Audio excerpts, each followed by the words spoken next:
He that dwelleth in the secret place of the Most High shall abide under the shadow of the Almighty.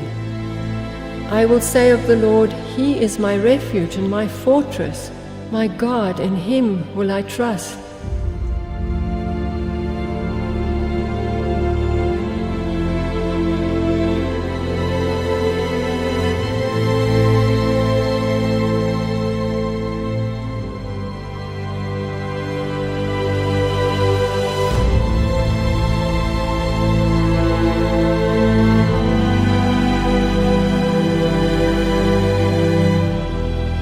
We have nothing to fear for the future, except as we shall forget the way the Lord has led us and is teaching in our past history.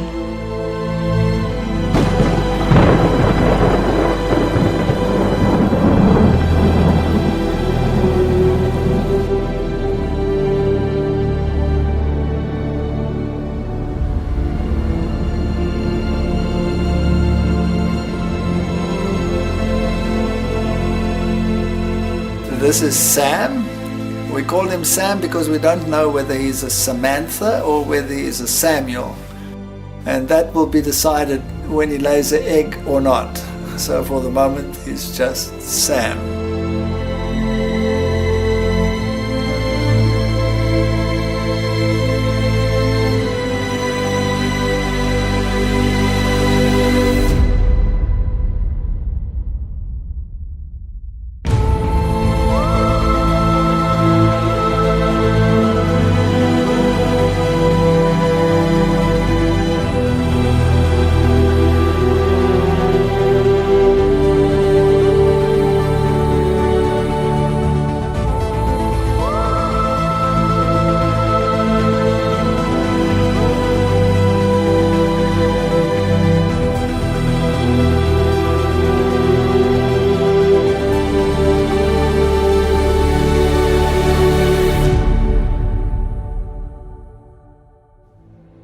Well, Sonica, we're going to talk about dwelling in the secret place.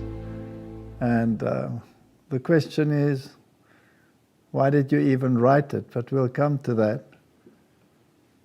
And you wrote rather personally about your own life and how you see these things.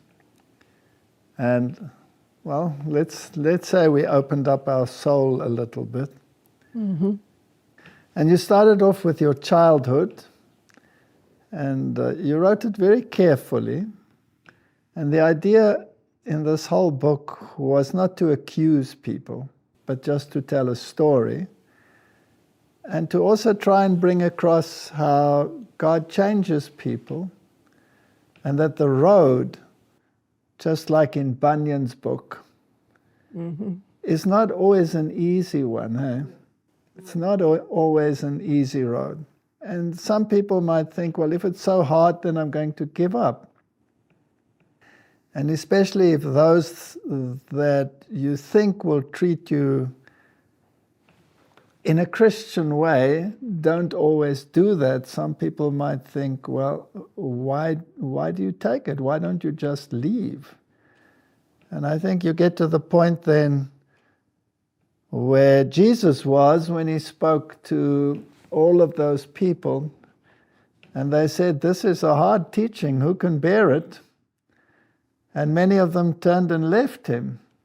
And he turned to his disciples and he said, do you also want to go? And Peter said, where shall we go, Lord? You have the words of eternal life. And this is one of those situations. So the book, I don't think, was written from the departure point of exposing things that go wrong, but rather wanting to encourage people to hang in there, even if it does go wrong. And God uses situations, even if you're not even a Christian yet. I think He used both of us, and to go through these experiences so that when we get to a point where we have to accept truth and there's so much opposition and the enemy is so angry that you will be able to deal with it. Because if you haven't been through trials and things, you will not become stronger. Correct. So, yeah. Now you state in your book that biting the hand that feeds you is one of the components. So why did you write that?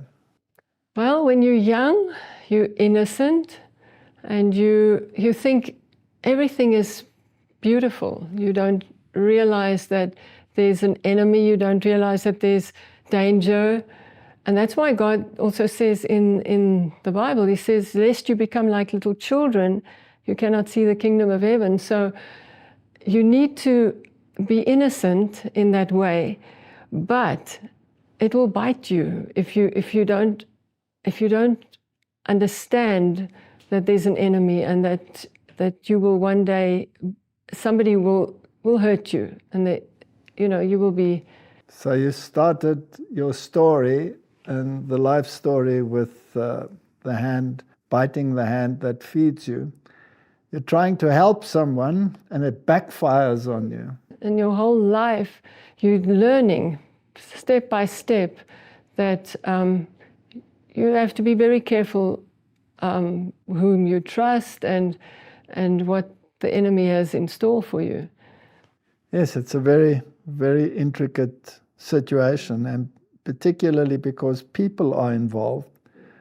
You don't want to hurt people, but you want to bring across certain concepts. Mm-hmm. And so you change the names of the people so that,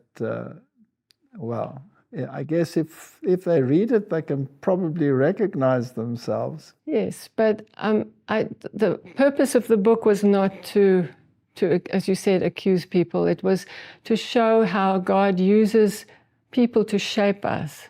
Yes. And to mold us. And even if you are not a believer, God creates circumstances that make you ask questions, and God creates circumstances that bring you to the point where you might make decisions. And anybody that looks at this world will say this world is a very unfair place. Mm-hmm. And it's a very painful place very often. It has its ups and it has its downs, it has its joys and it has its sorrows. But you are shaped by your environment. Yes, and I believe, and I don't know if it's really true, but I believe God already shaped us before we were Christians.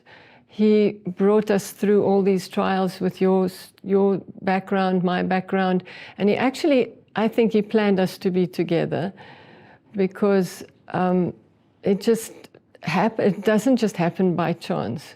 Nothing happens by chance. It's either providence mm-hmm. or something that you cannot define. Now, we know there's an enemy. Now, when we were still in the heathen world, and you came out of this occult background, and I came out of this religious conflict background that eventually led me to atheism, then you ask yourself the question, was God there from the beginning? Were the angels involved in our lives? Did the devil watch the situation? Does he watch people?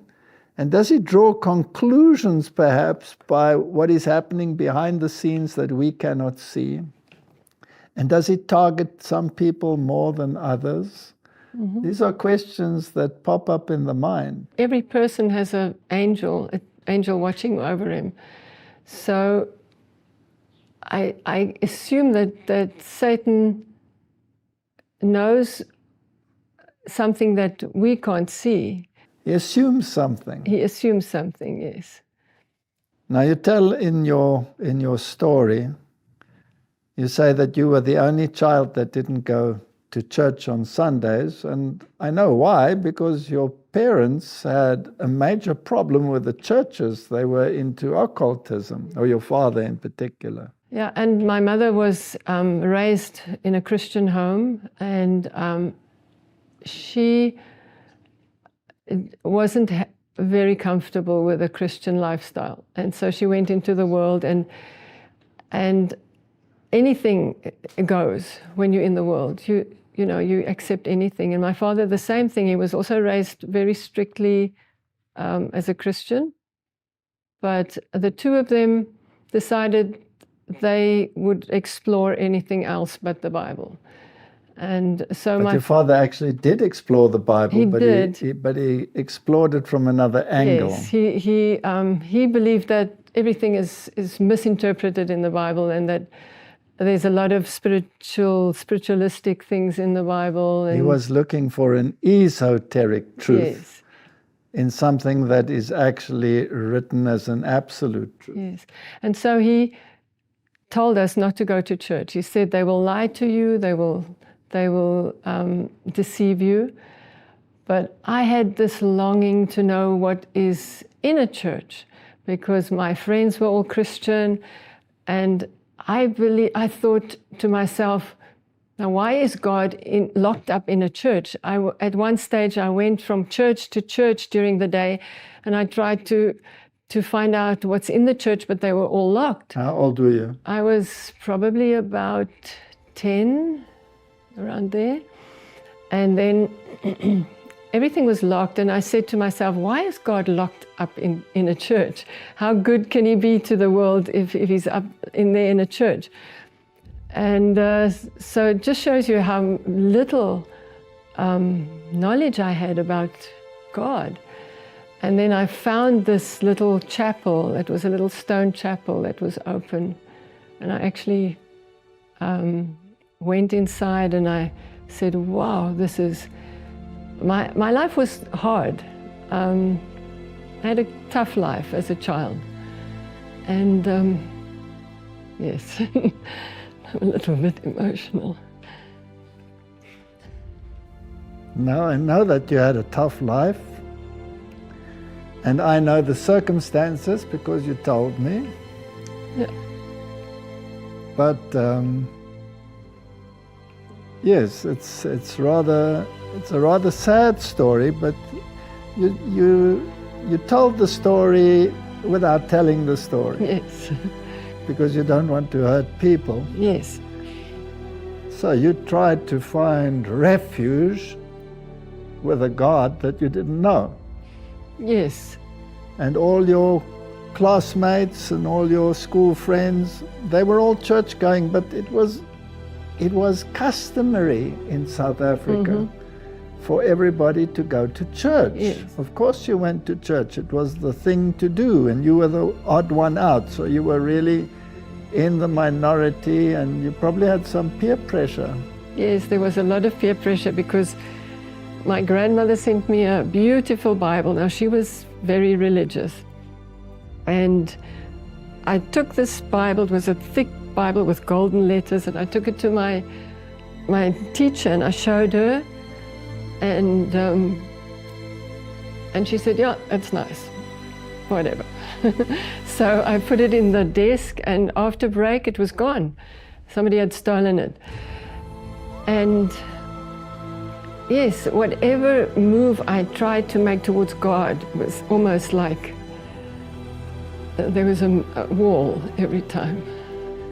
And I remember you told me that the pastors of the other churches, they were not exactly very open towards you because they knew what background you came from. They despised what your parents or your father stood for. And so instead of being inviting towards you, they treated you like dirt. Let's just put it that way. Well, that was also part of the plan, I think, of God, so that we could meet, you and I, eventually. Well, in actual fact, they treated you so badly, some of those pastors. They scolded you. You had to walk how many kilometers to go to church on Sunday, and the only one because your parents wouldn't take you to church? About more than 10 kilometers. And you walked with what kind of shoes? High-heeled shoes. High-heeled shoes. Not high, but just heeled shoes. Heeled shoes. And you went to all that trouble, and then the pastor would treat you like dirt. Well, that's part of life, eh? Part of it. It's part of... All right. Does that mean that Christianity doesn't have the truth because a pastor treats you like dirt? No. It just helped so that I would search further. I wasn't... If I had stayed with that church, I would probably not have discovered the truth. So God didn't allow me to stay there. I moved on, and we started searching later on. Now, these friends that you had some very strange friends. The one was the daughter of the pastor, right? Mm-hmm. So, and then the other friends that you had came from a very dubious background, where the parents were more into prostitution than anything else. Mm-hmm. And so you had this dichotomy. You had these hoi polloi friends, and then you had these very down-to-earth, trapped in an unsavory situation friends. I was always one for the underdog. I was always befriended the ones that were hurting, that were being trodden down. So that was... And in school you were also trodden down, weren't you? But you were an excellent student, and the teachers loved you, and all of those things. And I came from a background where I was the worst student ever, and everybody hated me and bashed me. So it was the exact opposite. My one problem that I had was because of my situation that I was in, which caused a lot of trauma.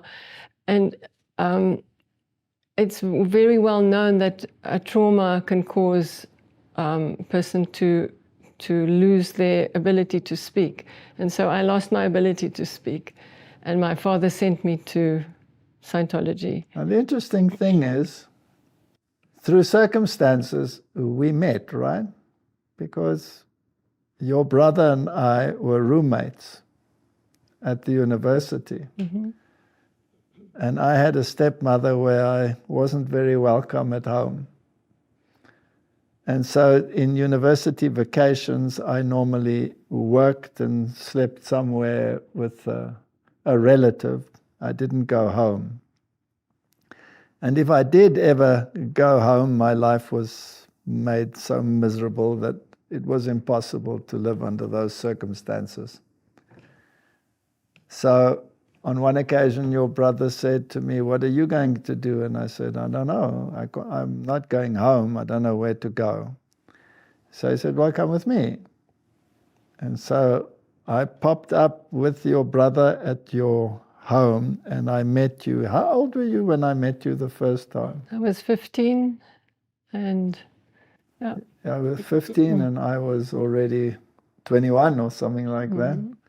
But when we actually had that trip to Mozambique, I was 17. You were 17. That was 2 years later. But that was an interesting trip because, again, I see God's hand in it, because you had just broken up with your girlfriend. Yes. And my brother had his girlfriend, and so I was just asked to go along. Now, the reason why I actually broke up with that girlfriend is actually quite interesting. Mm-hmm. Because she was quite pretty, and she won a beauty competition.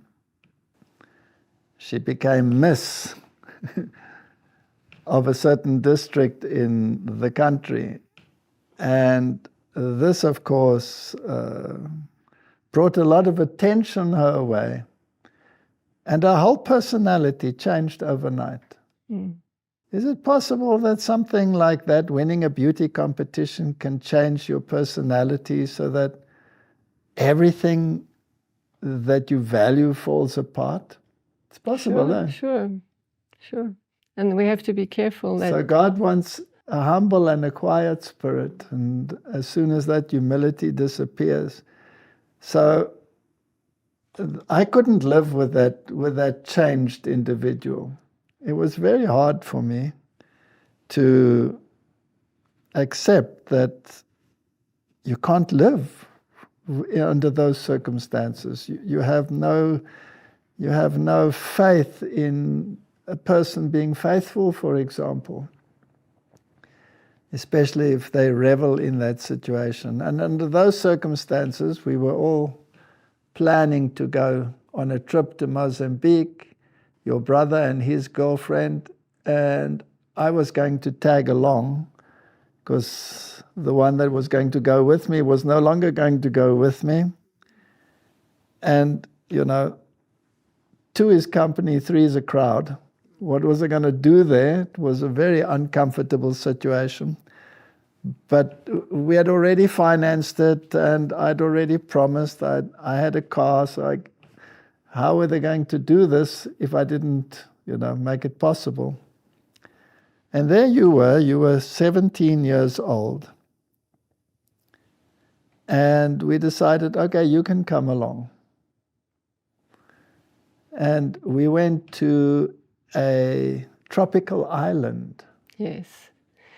It was the island of Magaruk. There was nothing on it, right? It is the most beautiful, in those days, it was the most beautiful places to be in the Indian Ocean, off the coast of Mozambique. And there was nothing on this island. But on this island, I actually started to get to know you. And we were sitting on the beach, and you could just hear the waves, and you could hear the birds in the trees. And then suddenly you said something to me out of the blue. Can you remember what you said? I said people are like stones. Yes. So why did you say that?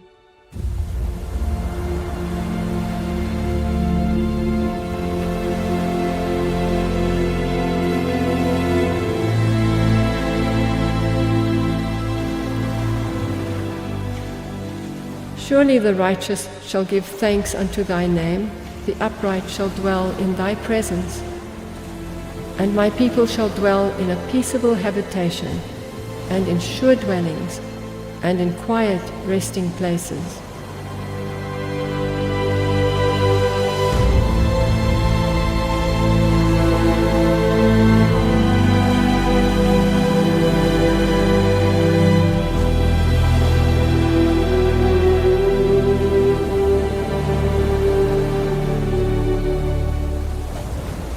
I'll tell you why I said people are like stones. Because my whole life, I kept all my troubles to myself. I had never opened up to anybody ever in my life. So what made you suddenly open up? I don't want to flatter you. You might get a big head. But not even with this previous girlfriend, and it was a very serious case, that previous girlfriend. And not even to her had I ever opened up about why I was like I was, or why I ticked like I was, or like I was ticking. But I saw in you something that I'd never experienced before, like an empathy. And so maybe a crack appeared. Yeah. And so I remember we talked almost through the night, sitting on that beach. And you told me a little bit about yourself, and I told you a little bit about myself. And some of the things were probably hard to believe, because if I told you about my relationship with my stepmother or anything like that, you always had such trust in people that you couldn't believe that people could actually be like that. That is true. I was that person who always thought that everybody else is good, and I never understood that somebody could be so bad. And but it And yet you experienced it in your own house. Yes. But I mean, I was never ostracized or driven away from home like you were. And that's why, to me, that was strange, because in our home, there was love and there was kindness. Yes, I also looked at your home, and it was hard for me to realize that you were actually all in harmony, even though things were not going well behind the scenes. To the public eye. I had seldom met a family that was so open to a guest and so friendly. And I developed a very good relationship with your father, particularly, and your mother being the one who was the studious one. Your father was the romantic one, the one who was always searching for the unknown. But your mother was the academically inclined one, and she resonated with me because of my academic background. And your father resonated with me because of my openness for anything that he had to say. So that was a totally new experience to me to meet your family. But yes, I opened up a little bit, and I said people are like stones, because they really were. They grind you to pieces, and when they have destroyed you, they accuse you of being whatever they think you are, a weakling or a this or a that. So you became hardened. I became harder than them in order to survive them. Yeah. Inside you were hurting, and so on the outside you became a harder person. Yes, and I had a family that was very hard, that came from a very harsh background, some of them. On the one side of my family, they were German. On the one side of my family, they were military officers in the Nazi army. And any sign of weakness or any tear that you had was immediately crushed as a sign of weakness. Boys don't cry, so cowboys don't cry. That's the way I grew up. And so no matter how harsh the situation was, I would always hide the feelings and try to put a smile on my face, because that's what was expected. And when I was at my mother's grave, I was a young boy, I was 12 years old. I tried to put on a brave smile. And did I get slammed for that brave little smile of being an unfeeling person that would dare to smile at the grave of his mother? I was the monster of monsters, and I was so misinterpreted that I became even harsher, and I never shared my feelings with anyone, except you.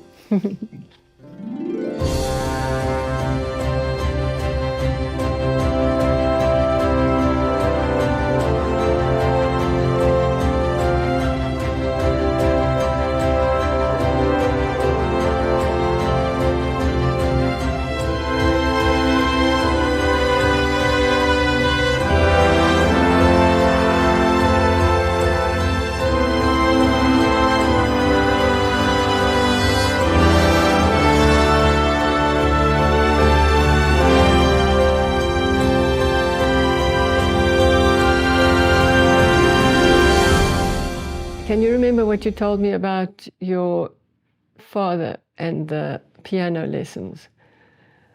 Yes, I remember what I told you about my father and the piano lessons.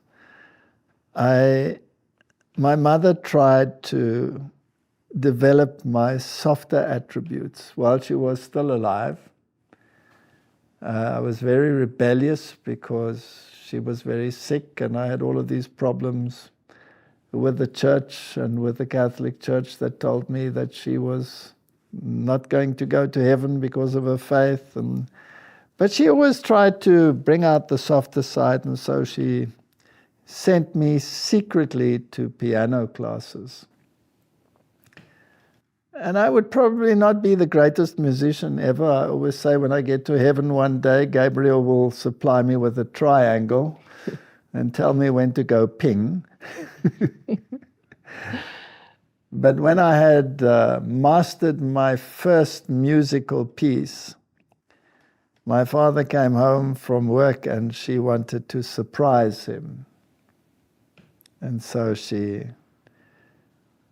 said, sit down, and she made me sit down at the piano and play this piece, and my father exploded as to how dare she make a boy go and take music lessons and become a sissy. No way was his son ever going to do music and become a sissy.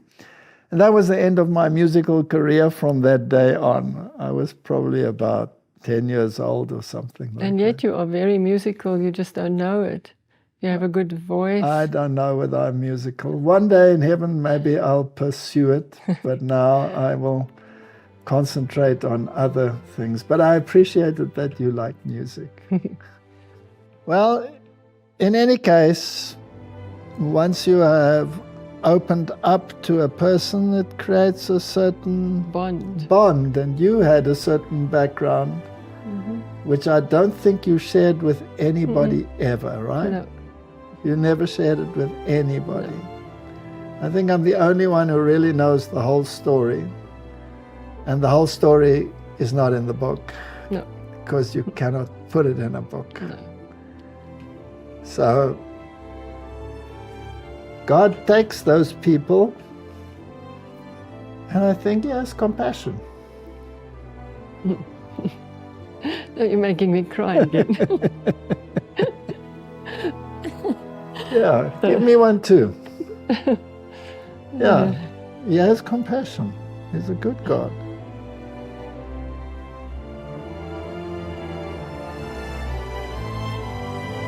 You can keep it.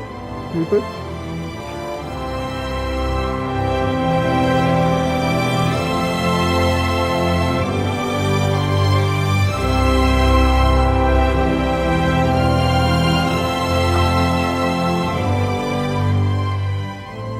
But thou, O Lord, art a God full of compassion and gracious, long-suffering and plenteous in mercy and truth.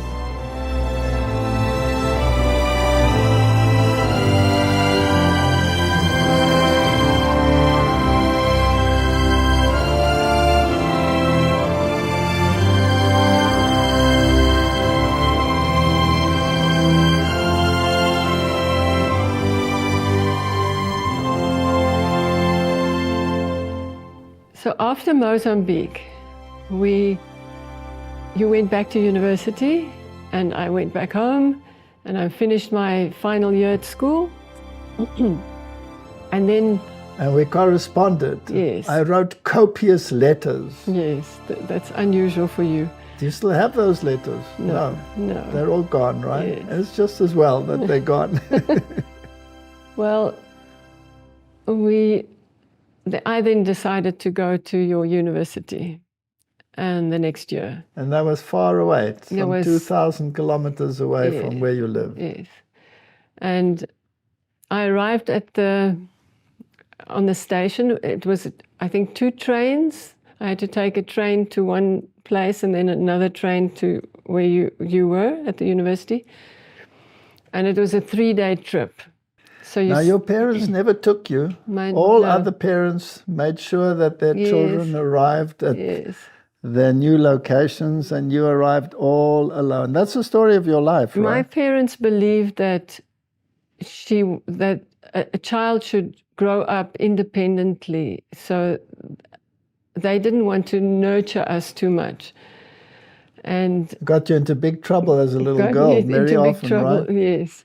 But so I arrive at the station in Stellenbosch, in the town where the university was, and you were supposed to meet me, and there was no one. I dropped you like a hot potato. Yes. I was only 17, and this is the first time I've ever been away from home. And then there was no one there. And I still struggled to speak. I couldn't speak to strange people because I had this impediment that developed because of trauma. And so I struggled, and eventually I phoned a taxi, and they picked me up. And in those days, a dormitory was like, it was so like a boot camp. Like a boot camp, so strict. You weren't allowed to do anything. There was initiation. You weren't allowed to leave the place. And then after 2 weeks of wondering what had happened to you, after 2 weeks, this strange little man came, and he said that you're in hospital. He was a very strange little man. I liked him a lot. He was your friend. He was a friend of mine. He was studying for a PhD at the university. And we were basically postgrad students together. I was already teaching when you arrived as a very junior, sort of like almost like a bursary teacher. Mm-hmm. And this man was from New Zealand, and he was very strange. He was working on his PhD on chameleons. And when he would greet you, he would have these strange mannerisms. He would act and like a chameleon, always. So if somebody was introduced to him, he would say, "How do you do?" Like a chameleon. He was very funny. And he was also a perfectionist, absolute perfectionist. So he would order his pens on his desk in a very particular sequence. And I was, of course, a terrorist. I loved to destroy his perfection. And so I developed a way of breaking into his office using a combination of keys and then just switching 2 pens around. And then wait for the scream of disgust. And he would never find out who it was. And this strange little man, he's the one who came to you. Mm-hmm. And he said, "You're in hospital." And then the matron, she said, "Go with him, but you come back straight away afterwards." And so there you were, lying there totally so sick because of malnutrition. You hadn't eaten properly, you didn't have enough money because your father disowned you at that point, and you got terrible infections, and you were just too weak to get up and come to the station to fetch me. Yes. So at that stage, I had been disowned because of my stepmother. Mm-hmm. Who said that he should not support someone like me. And at some stage, I took you to meet them. Mm-hmm. When I got back out of hospital, I took you to meet them. And she greeted you with the most horrendous words that I'd ever heard anyone say to anyone. And you still said to me, "She can't be that bad. I think you're exaggerating." And the very first words that she said to you were so devastating. What did you do? Yes, she said, she carried on and on about that you're going to inherit everything that she should be getting. And I was surprised. Why say this? And then she said to me, then she said to me, "I'm a little tramp," or something like that. A slut. Something like that. And then I started crying because I've never been treated like that before. No, she basically said to you that if you ever marry me, you will be inheriting what she should be inheriting. Yeah. And therefore, by being a slut with me, you were going to inherit something, and you couldn't handle it, and so you burst into tears, burst into tears, and then she said to me, "I hope you cry for the rest of your life." And those words kept on coming back to me during my life, through my life. I hope you cry for the rest of your life. Well, fortunately, the Bible says a curse given unrighteously does not alight. Yes. So had you known the Bible at that stage, you could have shaken it off. I would have been comforted that no curse that any person or a demon or anything can put on you can affect you if you have Christ. But I must tell you that the way that you are and your whole demeanor and your character, you totally won my father's heart. Yeah, he was. And as a result of you and me being together, his whole attitude towards me changed. And things became so much better. And then later on, we had to actually meet my father in secret without her knowing about it, so that if we should come through to the town where he lived, we would phone and we would arrange to meet somewhere in the foyer of a hotel or something like that, just so that she wouldn't know about it. He was a sweet man. He was a hard-working German, and he obviously... He was just also intimidated by her fury. Well, we finally did get married. And I remember it wasn't easy in the beginning because you were so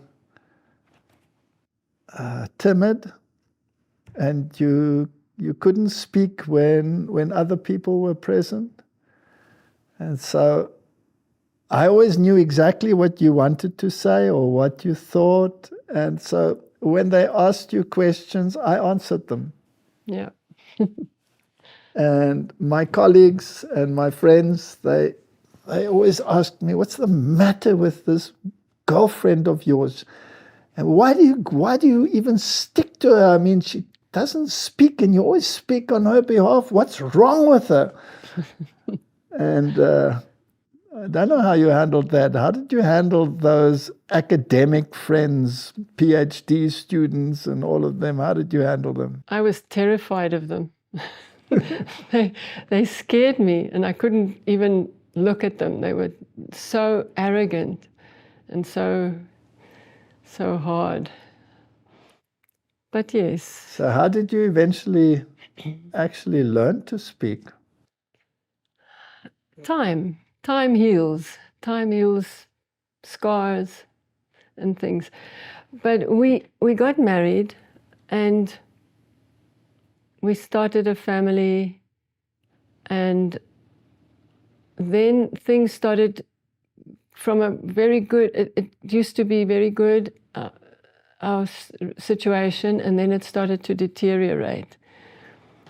And you started to get a lot of stress at work, and the people started to be envious. Yeah. And you started to become dark, sort of not dark, but not even depressed, but that the old person I knew was not there anymore.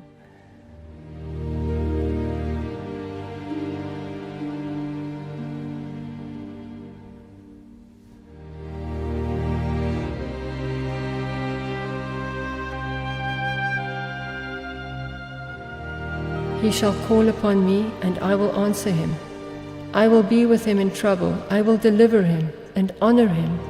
With long life will I satisfy him and show him my salvation.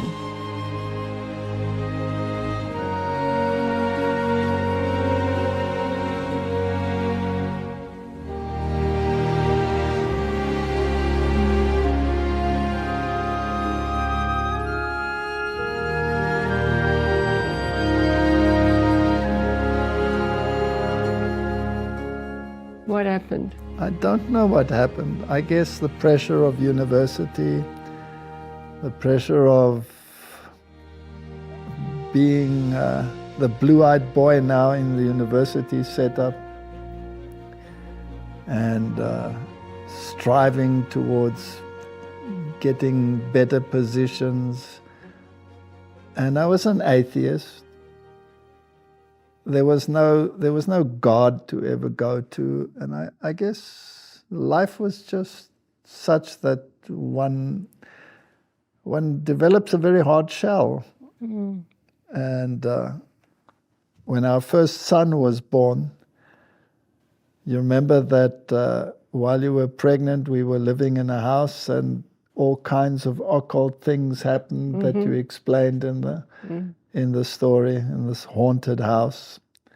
And finally we moved from there back to Stellenbosch because we'd left the town where you had studied and I had studied because I got a job at another university, and then we came back, and then Martin was born.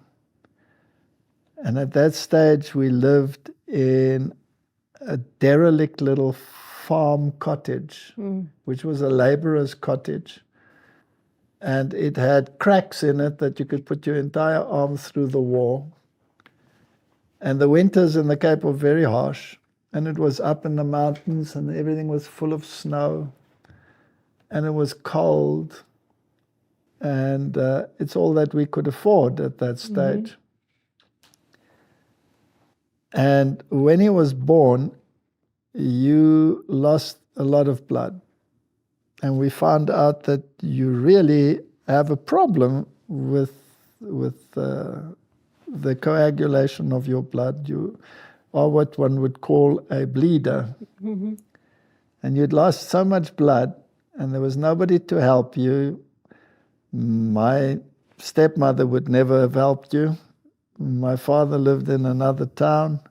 Your mother was 2,000 kilometers away. There was nobody to help us. And you fainted many times. Yeah, right? many times I would faint and then wake up 4 hours later on the floor and the baby screaming, hungry.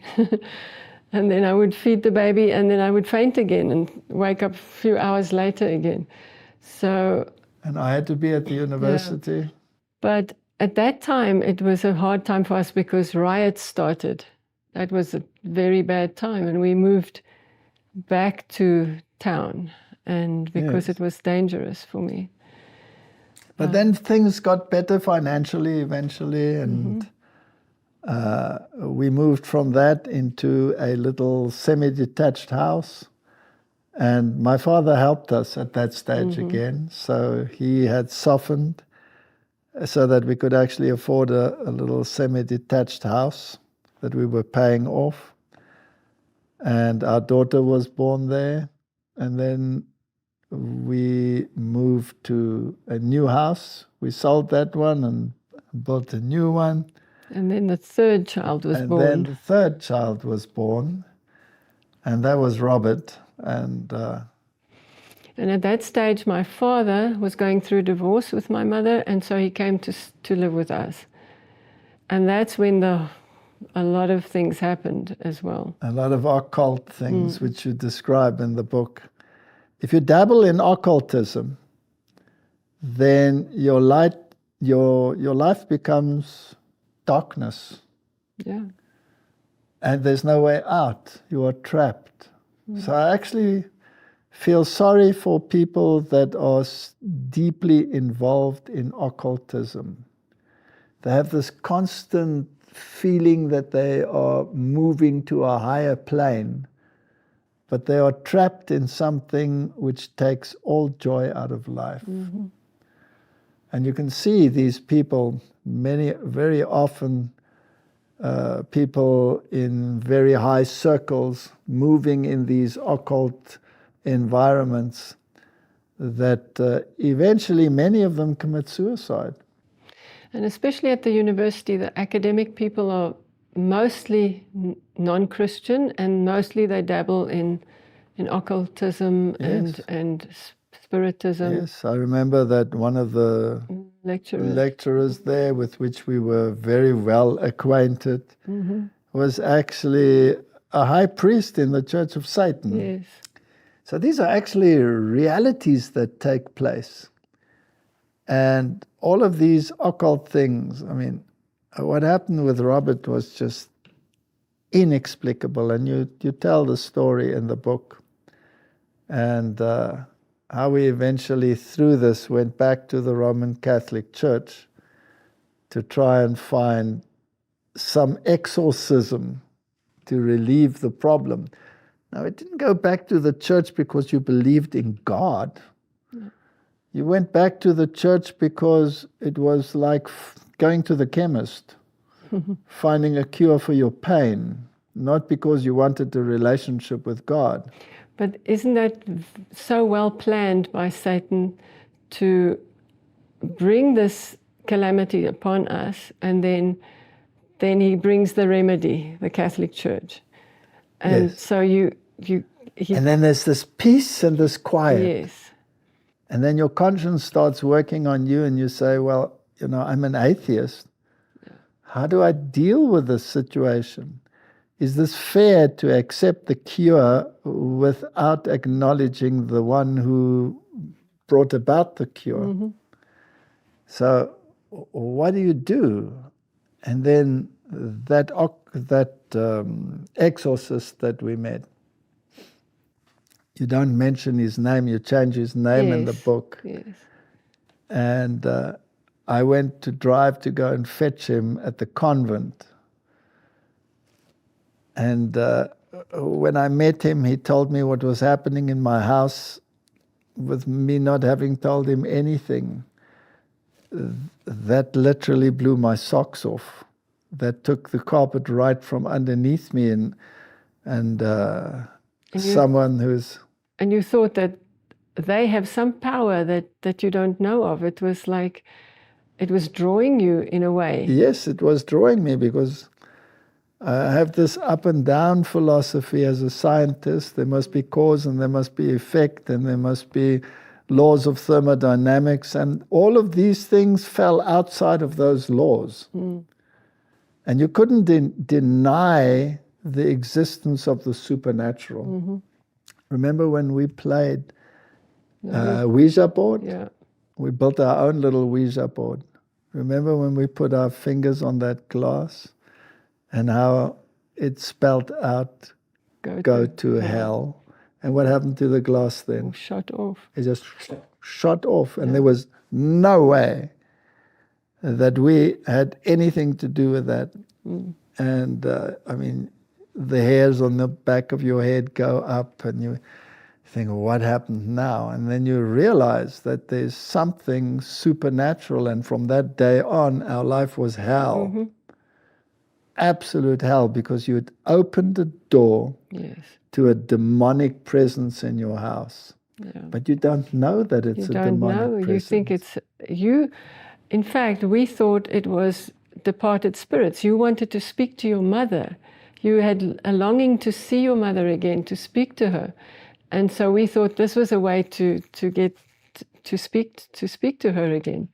Yes, so why did Satan actually step back and create a measure of peace? Why did he do that? Because we were now where he wanted us, back to the Catholic Church.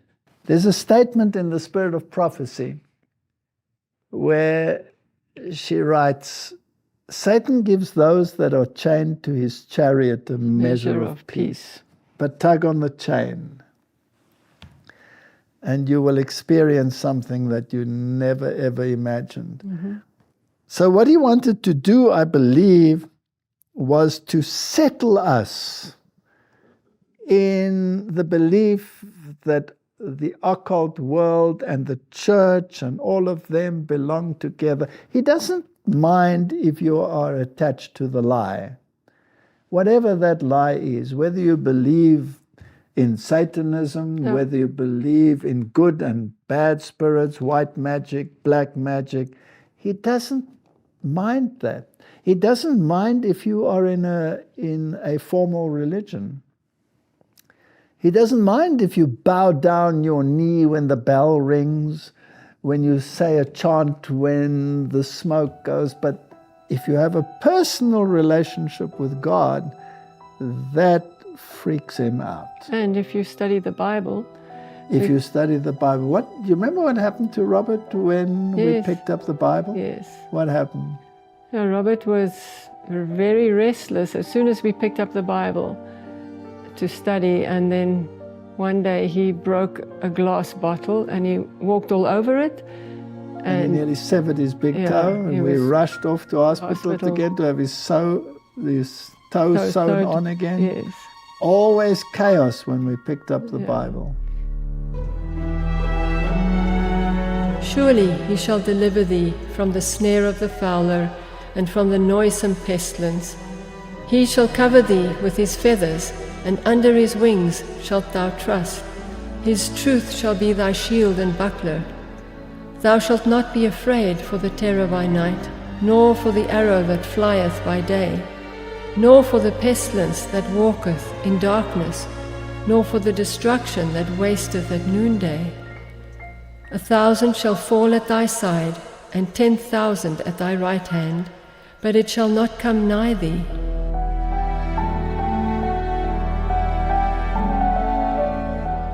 Now this Catholic priest, he was in his 70s, I would assume, right? Probably.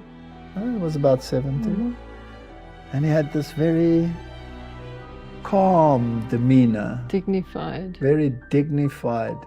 He was Irish, an Irish Catholic priest, and he was the exorcist from the main cathedral. Now, the cathedral, of course, where the bishop has his seat. And he already had the papers signed by the bishop that he could do a mass in our house. That's amazing, eh? What did you feel when he came in? I mean, you weren't Catholic, you weren't really a believer, and here this man came in with all this turmoil in our house, this child screaming, this chaos. Well, I thought, wow, this man is the savior. He's going to save us from this situation, because he had such a calm way of doing it, and he knew everything ahead of time. What mortal being can do that? And so I saw him as a savior who came to help us. And when he said that mass and all the animals came running down? Yes. I had great respect for him. And then he started to sway when you came into the child's room, and he started to look like he was going to fall. But an unseen hand was plucking him around. Yes. It was all very dramatic, huh? Very, very. And I will never forget the dogs, 2 dogs and a cat. But you didn't describe what happened. Why did he come to us? Why was he there? Why was the priest there? Yes. Oh. 2 o'clock at night, what happened? Yes, at 2 o'clock at night I was being strangled. And at 2 o'clock at night, Robert would then, when I woke up, scream as though he was being murdered. And then he would develop these fevers and go into fever fits and pass out. And we thought he died. And we'd rush him to hospital in the middle of the night, and they would, for hours, try and revive him, put him into cooling tents to keep his temperature down. It was such a nightmare, but people can read that in the book. And here was this man, and he was going to exorcise these demons that were causing this chaos. It was a supernatural situation. Every night exactly at 2 o'clock. Remember that red clock behind us on the bed? Yes. And what happened to you every night at 2 o'clock? Yes, I was strangled and I couldn't breathe, and I'd wake up and I'd be totally exhausted and bathed in sweat, and at that exact moment when I wake up, he would scream. And we were conditioned. I mean, it happened over and over and over again, and it wasn't natural, it was supernatural. And here was this priest, and with holy water and with a mass. But I still remember those 2 dogs, those 2 Rottweilers coming down that passage, and then sit in that semicircle around this altar that he had built. And he took off his ring, remember, because they had a relic in it. Yeah. And I didn't know anything about that. I didn't know you had to have a relic, a piece of a saint, so-called in order to be able to say a mass, that it was actually a ritual for the dead. But somehow there was magical power in it, and from then on the problem was gone. It was so peaceful in that house. Remember that night when you put Robert to bed? Mm-hmm. Was what sleeping happened? On his back for the first time. He used to sleep like a fetus, curled up. Screaming screaming himself to sleep. And then he was lying on his back and he was peaceful. And he was googling, right? Making baby noises. Baby noises. Yes. But can you remember what happened at the priest phoned you?